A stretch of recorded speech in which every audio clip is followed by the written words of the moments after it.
100 times a day, and you can commit 100 murders a day, but as long as you have a lively faith, this will not tear you away from Christ. Well, I think people can be forgiven if they conclude from that good works are not that important.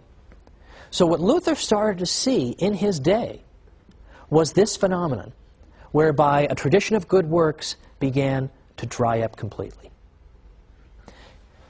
In fact, Luther himself deeply regretted this and said, at least under the papacy, that is to say, at least under the Catholic Church, you didn't have to force people to be charitable. You didn't have to hold a gun to their heads.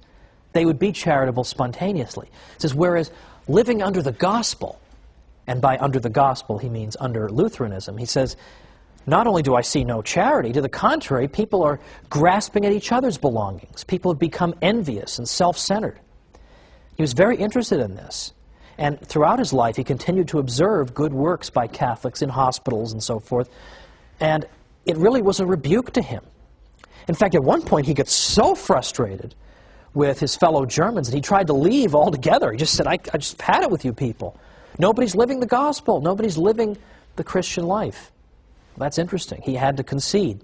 The Catholic Church had helped to make people charitable. Now, a couple years ago, I was interviewed in the Washington Post. So obviously somebody was fired over that, but I was interviewed in the Washington Post in their live online segment, which I really like, because it's a live question and answer session on the internet. And so readers can type in questions, and then I'm sitting at my computer and I'm seeing all the questions come in, and then I answer them. Well, the questions are coming in fast and furious, so if you didn't have carpal tunnel syndrome before this process, you definitely have it afterward. One of the questions I got I thought was very interesting, and I thought a fair question. The person asked, after all, however, isn't Catholic charity really at its root self-interested? Because, in fact, isn't the person engaged in charity because he expects a reward? He expects to go to heaven.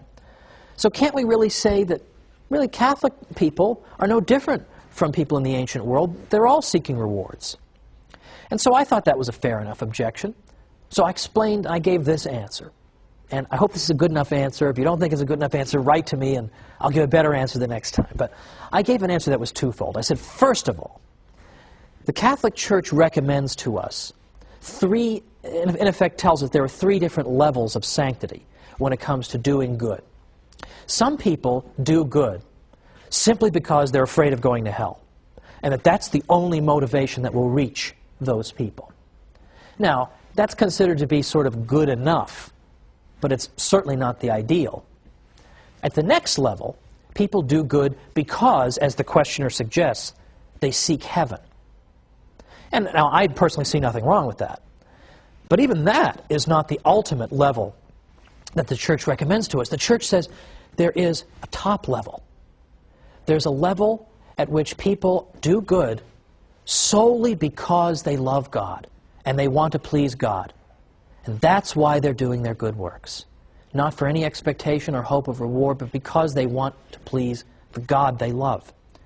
And I said to the questioner, this is what the Church is calling us to, is precisely this level of benevolence at which we're not thinking about ourselves. We're thinking only about God and only about doing good for its own sake.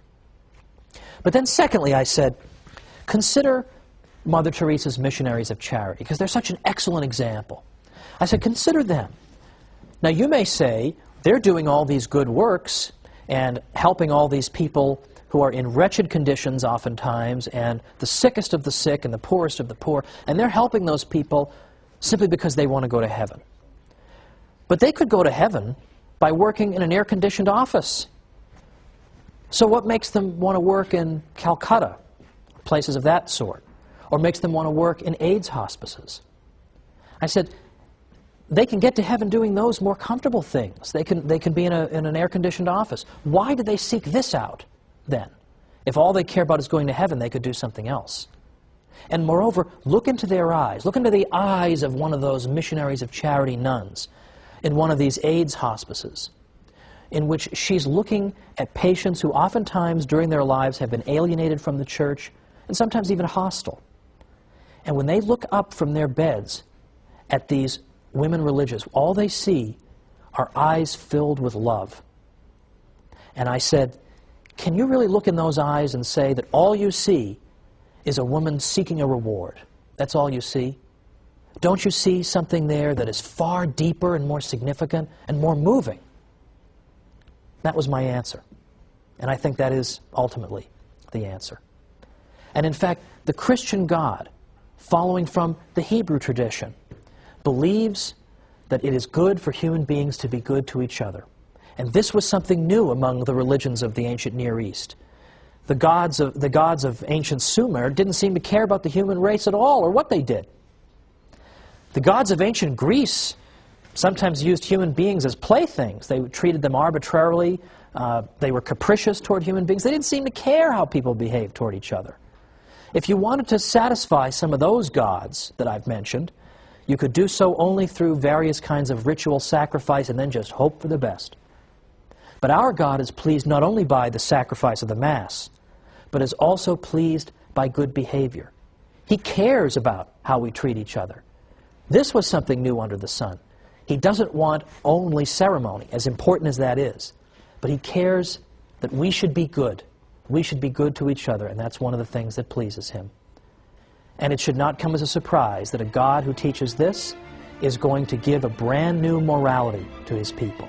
So next time we're going to see how Western standards of morality have been shaped by the Church. So join me for the Catholic Church, Builder of Civilization, and I'll see you then.